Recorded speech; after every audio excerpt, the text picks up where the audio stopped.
I never thought a creek could become the center of a war, but that little ribbon of water running along the back of my land had been more than a stream to me. It was history, inheritance, and the quiet lifeline of my property, whispering through generations like a secret only the family knew. My grandfather used to tell me that the creek was alive, that it had moods, that it carried not just rainwater from the hills, but the spirit of the land itself. And as a boy, I used to lay flat on the wooden bridge he built and let my fingers drag through the current, feeling the cool pulse as if I could touch the heartbeat of the earth. By the time I inherited the place, that creek was as much a part of my identity as the scar on my right hand from when I fell off the hayloft. Permanent, personal, and entirely mine. And then the HOA moved in. It started slowly, like all creeping invasions do, with whispers of improvements and community enhancements from a board of people who had never worked a day in dirt, never mended a fence, never watched a storm swell a creek from a trickle to a river overnight. They didn't understand the land. They understood property values. When they first came to me, all smiles and pamphlets talking about beautifying the area with a concrete retaining wall, I told them politely that my creek didn't need beautifying. It had been doing just fine for the last 100 years. They nodded, but I could see it in their eyes. They weren't asking. Weeks passed, and trucks began to appear on the road near my place. Men in bright vests standing around with clipboards, surveying the waterway as if they had the right. I confronted them, and one of them had the nerve to tell me that water features like this needed to be standardized to match the neighborhood aesthetic. My creek, apparently, didn't match their million-dollar dream. That's when I learned about their so-called drainage improvement initiative, buried deep in HOA meeting notes I had never received. It claimed that my creek, which ran naturally into a wetland beyond my property, was causing erosion and threatening foundations of the newly built luxury homes downstream. Foundations built, mind you, on land they never should have. Approved in the first place. Low ground, heavy clay, and a history of spring flooding that every local could have told them about. But they didn't care about history. They cared about the quick sell. I tried to fight them on paper first, sending letters, citing property maps, even pulling out old county survey documents that showed the creek as part of my deeded land. But the HOA board, armed with a team of lawyers and the arrogance of people who think rules only apply to others, claimed that because the water eventually flowed through their jurisdiction, they had an interest in it. Interest in their language meant control. I should have known then that they were going to act whether I consented or not, but I still held out hope that common sense might prevail. That hope shattered the morning I woke to the rumble of diesel engines and the clatter of machinery. I ran to the back of my property and saw them. 3 cement mixers lined up like executioners, their chutes already swinging over the bank, gray slurry gushing into the bed of my creek. The water turned cloudy first, then thick, then still, as if they were suffocating it in front of me. I shouted, waved my arms, but the foreman just looked at me with a smirk that said, "You can't stop this." I waded in, boots filling with mud, demanding they shut it down, but one of the workers, a kid no older than 20, shook his head and said they had a permit. I demanded to see it, but all he had was a clipboard with the HOA logo and a note that read, Phase 1 concrete fill. They were turning a living creek into a dead ditch. By the time the county sheriff arrived, called by me in a rage, the damage was done. 100 feet of my creek bed was buried under solid, wet cement, the water forced to pool and spill sideways into my field. The sheriff shrugged when I showed him my deed. He said it was a civil matter, and that I'd have to take it up in court. The HOA president, a man named Gregory Haynes, had the audacity to stand on the bank and tell me I should be grateful because the concrete would prevent flooding and increase stability for everyone. Everyone, of course, meant the people living in those shiny new one-diameter houses downstream. The worst part was watching the wildlife flee. ducks circling in confusion, fish thrashing in the shallow pockets of water, even the heron that had visited. Every summer lifting off and disappearing into the sky like it knew it wasn't welcome anymore. I stood there, fists clenched, heart pounding, as the cement set in the August sun, sealing the fate of my creek. That night, I didn't sleep. I sat at my kitchen table under the yellow glow of a single bulb, staring at maps, deeds, and old photographs. The sound of silence from the backyard, a constant reminder of what had been stolen. And as I traced the path of that creek on the map, a thought began to form. Not just about getting justice, but about making them pay in a way they couldn't ignore. I didn't know yet exactly how, but I knew one thing. If they wanted to control the water, they were about to learn what happens when the water fights back. The first rain after they poured the concrete was nothing dramatic, just a slow autumn drizzle that smelled of wet leaves and wood smoke, the kind of weather that normally made my creek run a little faster but never enough to raise concern. Yet, that morning I stood by the back fence with a cup of coffee and watched as the water, robbed of its natural channel, began to pool in the low grass like a dark mirror, spreading wider with every drop, swallowing fence posts until the rails looked like they were standing in some strange, shallow lake. I knew water had memory, knew it sought the paths it had always known, and now, with its course blocked, it was hunting for a way back to the bed it had called home for centuries. Over the next week, the rains came harder, sheets of silver pounding the ground, and I could hear the change in the land, the low gurgle of water beneath the soil, the squelch of earth under my boots where it had once been firm, and in the distance, the uneasy groan of sump pumps in those pristine houses downstream working overtime to keep their basements dry. I didn't have to go looking for proof that their drainage improvement had backfired. The evidence was coming to me in the form of waterlogged soil and calls from neighbors, ones who'd once avoided me because the HOA told them I was difficult, now asking if I'd noticed anything strange about the way the ground was behaving. Strange didn't begin to cover it. I took my truck out to the edge of the HOA's precious development one gray afternoon and parked where I could see the lowest row of houses, the ones closest to where my creek used to empty into their decorative pond. And there it was. The water line had crept up the backyards like a thief in the night, turning their manicured lawns into marshland, sod floating loose like strips of green carpet, ornamental trees leaning at angles as their roots surrendered to the softening ground. And the smell, God, the smell, wet clay mixed with rotting, grass, the sour tang of trapped water that had nowhere to go. Gregory Haynes, the HOA president, was out there in galoshes and a raincoat, waving his arms and barking orders at a crew of landscapers trying to dig shallow trenches to divert the water. But even from a distance, I could see the futility in their work. Water doesn't negotiate. It takes the path of least resistance, and they just made sure that path ran straight under their million-dollar homes. Still, I kept my mouth shut.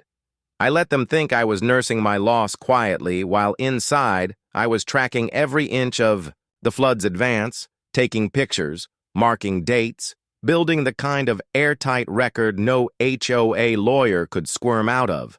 And then came the storm. Late October, the sky turned the color of bruises, wind howling through the trees with the sound of distant freight trains, rain slamming sideways so hard it rattled the tin roof of my shed. I pulled on my coat and walked to the back fence. Flashlight, beam cutting through the downpour, and my stomach clenched at what I saw. The field behind my house was gone, replaced by a wide, restless sheet of water that lapped at the edges of my barn. The fence itself groaning under the weight of the current that pressed against it from the wrong side. Beyond that, past the line of black skeletal trees, the subdivision lights glowed dimly like candles in a fog, and I realized the water was moving toward them, slow but unstoppable. Sometime around midnight, the power went out, and the only sounds were the rain, the wind, and the low, ominous creak of shifting earth. By morning, the storm had passed, but the damage was biblical. Half the homes in that lower row had water up to their porches, the decorative pond had spilled its banks, and I saw a crew from the county wading in with measuring sticks and cameras. That's when I made my move. I showed up at the county office with my stack of evidence, maps, deeds, before and after photos, and even a video of the cement trucks on my property, and filed an official claim that the HOA's illegal obstruction of my creek had caused the flooding.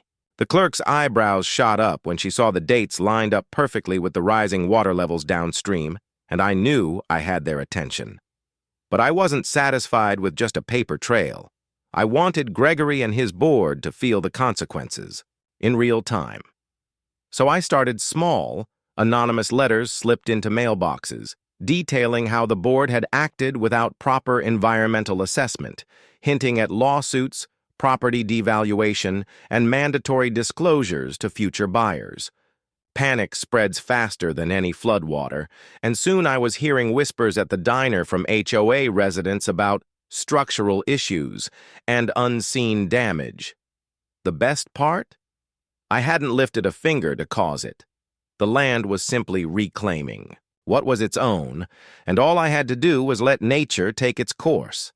By December, cracks had begun to appear in driveways, hairline at first but widening with each freeze-thaw cycle, and one particularly frosty morning, I drove by to see an entire back patio collapsed into a muddy depression. The homeowners were out front yelling at Gregory, who was trying to assure them it was a localized issue, but their eyes told me they didn't believe a word. And that's when I decided it was time to escalate, to take the fight from whispers to headlines. I made a call to a reporter I knew at the local paper, the kind who loved stories about the little guy taking on corrupt powers, and I invited her out to my property to see the concrete-filled creek for herself. She stood there in her rubber boots, shaking her head, as I explained how the HOA had poured their arrogance into my land, and how nature was writing its own revenge story.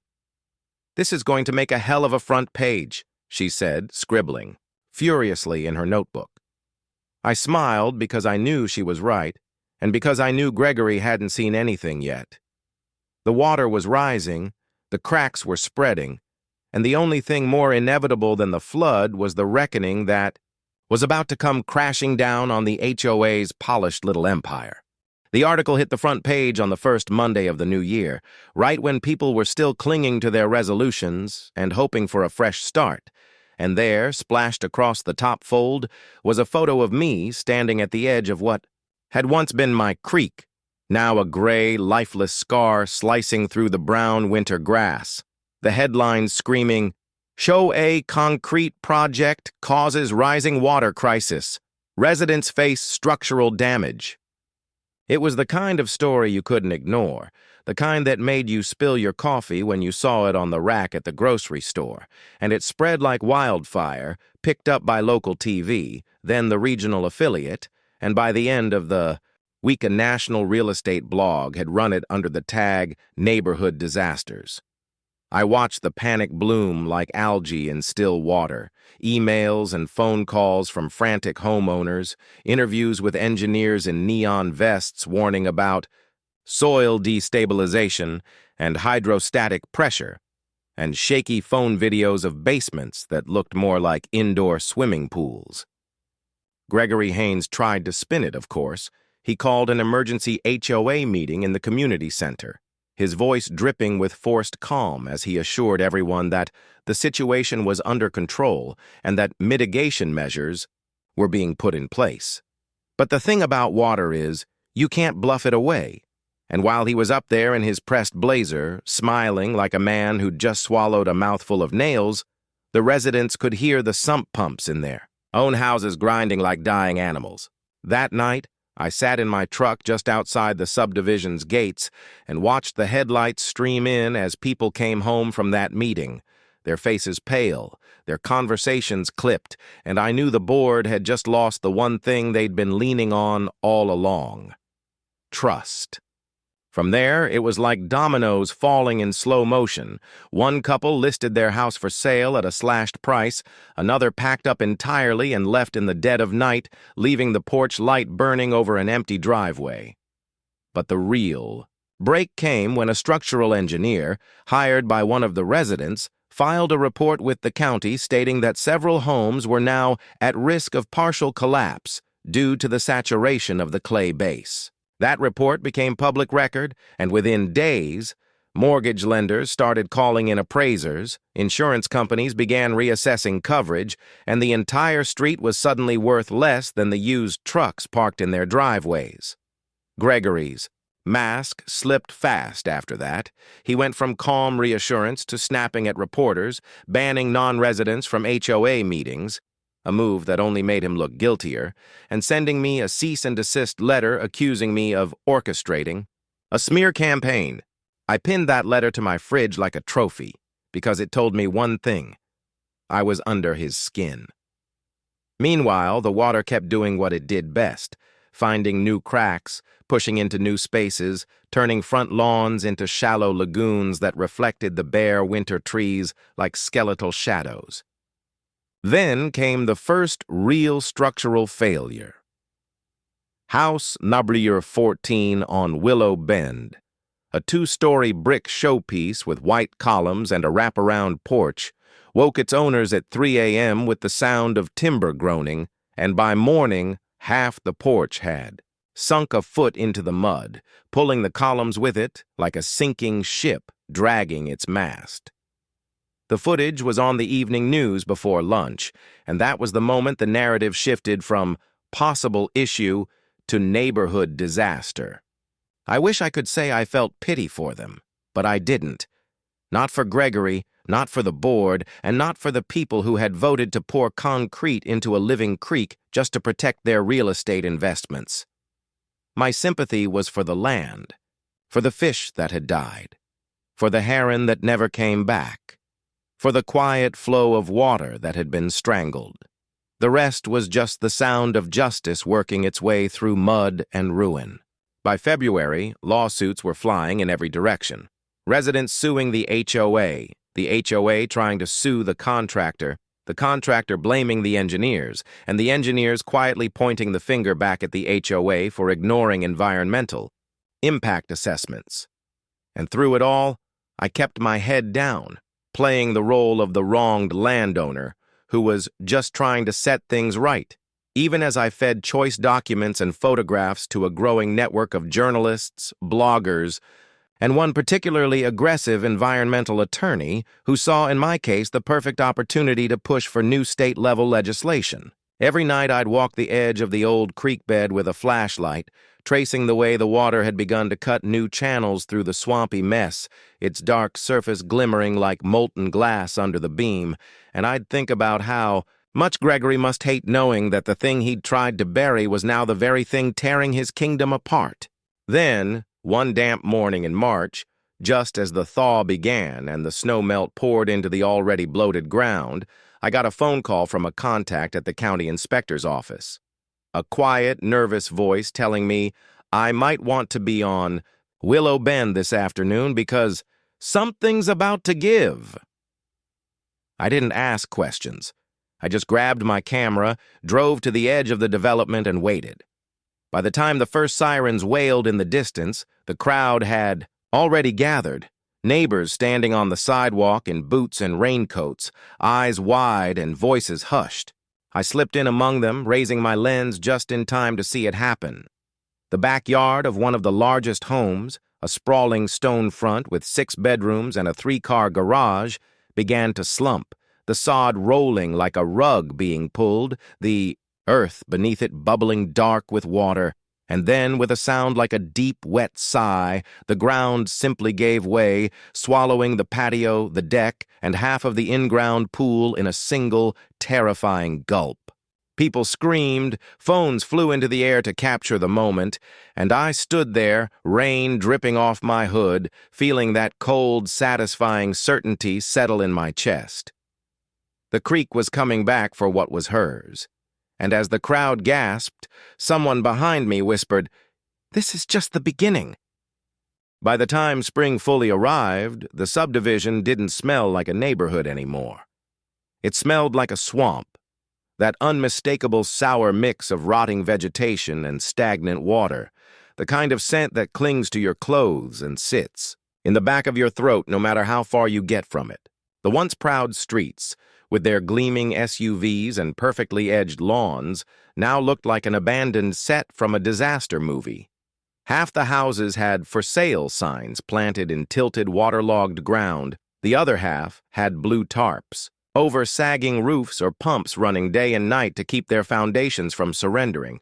But the water was winning, and deep down, I think everyone knew it. Gregory Haynes still tried to play the part of the captain holding the wheel, but his ship was already taking on more than it could bear. The lawsuits had reached a fever pitch. Residents suing the HOA for negligence, the HOA trying to drag the county into the mess, contractors filing liens because they hadn't been paid in months, and the local news cycle had started calling it the Willow Bend collapse.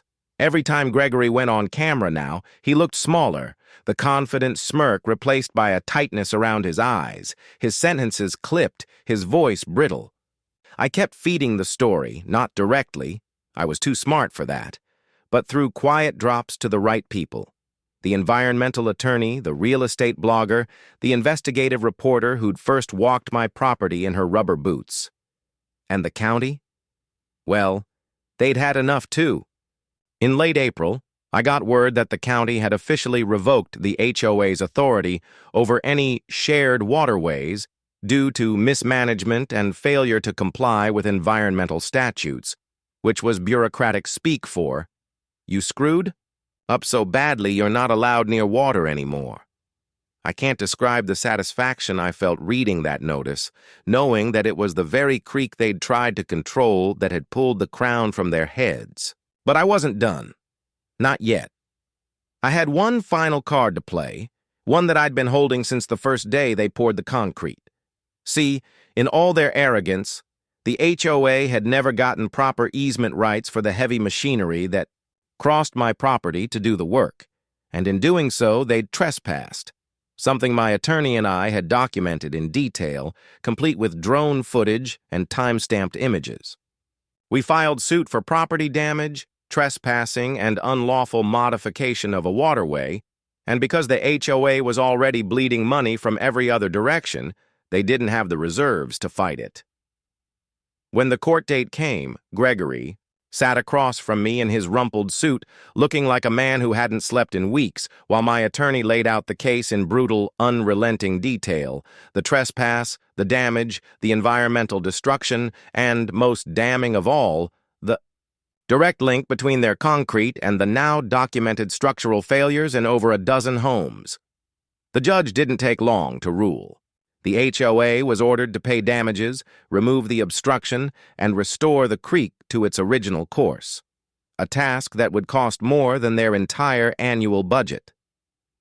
I walked out of that courthouse into the bright, clean air of early summer and felt something lift off my shoulders. But nature wasn't about to wait for their restoration plan. That same week, a series of heavy storms rolled through, dumping inches of rain in a matter of days, and without the creek to guide it, the water simply claimed more ground. Entire sections of the subdivision road buckled, sinkholes appeared, overnight, and one morning I stood on my back porch with a mug of coffee and watched as the water finally overtopped the decorative pond and surged into the street, a brown, churning current that carried away flower beds, patio furniture, and the last illusions of control. The residents who were left waded out with whatever they could carry, their cars parked on higher ground, their houses standing like stranded ships in a rising tide. Gregory? He vanished. One day he was still barking into his phone in hip waders. The next his house was dark, the blinds drawn, his SUV gone. I heard later he'd sold quietly to an out-of-state buyer for a fraction of its value, fleeing before the inevitable personal liability suits hit. By July, the subdivision was half empty, its market value obliterated, its streets silent except for the frogs and the low hum of insects reclaiming the place. And the creek? she came back. Not all at once, but in tendrils, cutting through the softened earth, finding her old bed like a memory returning. By August, I could hear her again from my porch. The soft trickle over stone, the rush after a rain, the sound my grandfather once told me was the land breathing. Standing there one warm evening, I realized the war was over. The HOA had poured concrete into my creek to protect their million-dollar investments, and in the end, the land had taken both the concrete and the investments and swallowed them whole. I hadn't needed to destroy them. I'd only needed to step aside and let the water do what it had always done. That's the thing about land. It remembers. And when you try to chain it, it waits, patient and silent, until the day it takes itself back.